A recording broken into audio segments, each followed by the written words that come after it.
नमस्कार, आपण पाहत आहे भांडा फूड न्यूज. एका दमात भ्रष्टाचारी कोमात. सोशल मीडिया, कर्जबाजारी, गुन्हेगारी, सट्टेबाजी, चोरी, मटका, जुगार, दारू, सावकारशाही, न्यायाच्या प्रतीक्षेत प्रशासन. भांडा फूड न्यूज. एका दमात भ्रष्टाचारी कोमात. मी दोषी आढळलो तर सिद्धिविनायक मंदिरासमोर फासावर द्या.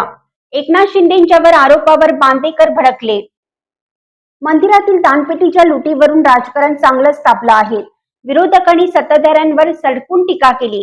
दरम्यान विधान परिषदेमध्ये उपमुख्यमंत्री एकनाथ शिंदे यांनी टीका करणाऱ्यांच्या सरकारमध्ये सिद्धिविनायकाची दानपेटी लुटली गेली असा थेट आरोप केला. तेव्हा चौकशी करण्याचे आदेश का दिले नाहीत असा सवालही उपस्थित केला. महाविकास आघाडी सरकारच्या काळात तेव्हा सिद्धिविनायक मंदिर ट्रस्टचे अध्यक्ष अभिनेते आदेश बांदेकर होते.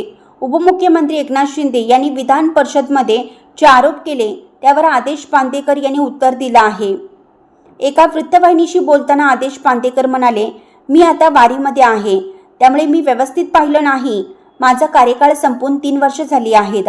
आता 3 वर्षात जे कोणी पदाधिकारी आहेत त्यांच्याकडे सगळा कारभार आहे.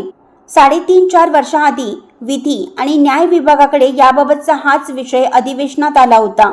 सिद्धिविनायकची जी यंत्रणा आहे त्या मंदिराच्या यंत्रणेमध्ये जे कार्यकारी अधिकारी असतात ते मंत्रालयानं डेप्यूट केलेले असतात.